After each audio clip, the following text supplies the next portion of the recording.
बापू बापू बहनवा अजी दीदी का रे छोटी का कहत ऐसे का ऐसे बैठल बनी इतना मन मार के एकदम बुझाता जैसे कितना विपत पड़ल बा। विपत नइखे पड़ल है तू नइखे जानत कि होते चुकुन घर में एगो ननद बिया कि उ आतना डहले बिया हमनी के कि पानी पिया के एकदम रखले रहती है। अरे दादा ये तो सही कहतनी चाहे दी का अभिनय के सांस मिलल कहीं सुनत नहीं बड़ी नहीं तो अब जानिए तो आके बुझाई पूरा झपुआ कबार दी अभिनय के हम तनी चोरी चोरी पानी पियत रही पानी पियल खाए सारा सियानी कह दिले वाली। हाँ तो देखी है उ ना कौनो चीज चलत है ढूंढत है देखत है उ तना छाटल छिनार ननद हो गई बिया ना कि अब का हम कही ओकरा। जी दीदी अब बात बताई आज हेती चुकी बाड़ी तो हेतना चलाना चलावो तड़ी अब बाद में बड़ होइए तो उ को घाट के पानी पियई हां वो ज्यादा सब कहत गांव घर के ना कि अपन ननदी के नाई के करके रखब जा से अभी से ओकरा के कपसेल्टी में ना रखब जा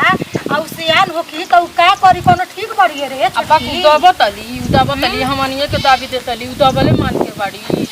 ओकरा दबे कि अब जानते बिया कि हमर माई बड़बे कर बिया कोनो बात हाथ में सुनाने के करल जी का आई अपन धीरे बोली तबे सुनी ली ना तो और बाप तो बाप बुझाई कच कच कच कच आके पड़ जाए। हां ए दादा ठीक है कहत ये छोटा बुढ़िया सुना चला ले ये नेहो ने लुका के सब कान छनले चला ले आ सुना ले कि हमर लइका के कहीं शिकायत त नहीं कि सन बतिया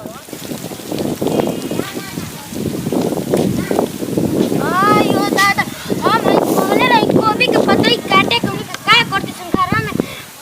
खा खा के मोटाते सन हई 4 गो पतई उनी से नहीं खे कटा आज उनी को हम छोटा का बार कर हम लोग को सरू पता अब हम जाती तोड़ी रख दे अरे साहब पतई नहीं संकट ले छोटा का बार कर ये छोटा का बार में थके इतना सुबेरे सन काम कर थकल बनी खाना पूछली सर हमरा के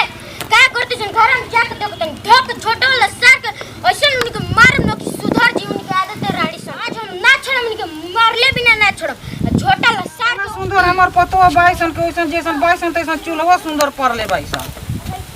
हां परिहसन ना परिहसन खाली घर में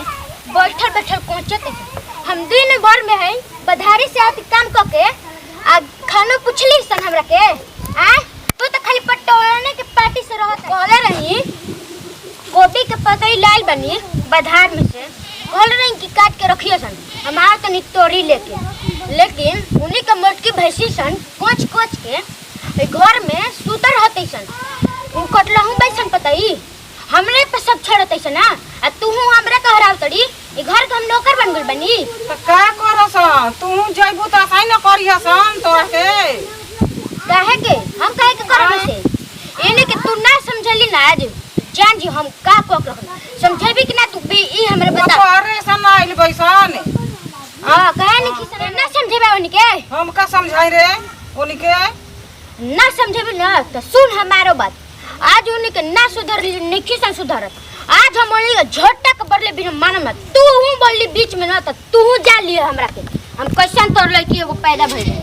लड़की बिया त तार के रखले बिया केना घरे एकर बास होई केना घरे ऐसा हमनी के ननद मिलल बिया ना तो एकदम ना की के पानी पिया के रख देले बिया पता ना केजन कैसे ओकर बिया होई। हां ए छोटको ठीक कहतड़ू ठीक कहतलू एकदम मले बिया नाक में दम क के रख देले बिया एकदम माथा दर्द होके सोच सोच के बुझाता जैसे माथा फाट जाई तुम ही ये बतिया कहतलू बड़कियो दीदी ये बत ओ खेलकड़ी से तो पूरा घर डगमगा गइल बाटे जन्नी न। अरे हमरा खेलकड़ी कत सन खेलकड़ हम खेलकड़ी रे खेलकड़ी अरे कैसे करे ना जी अरे बाप तूने खेलकड़ी हो तो जी इतना पास से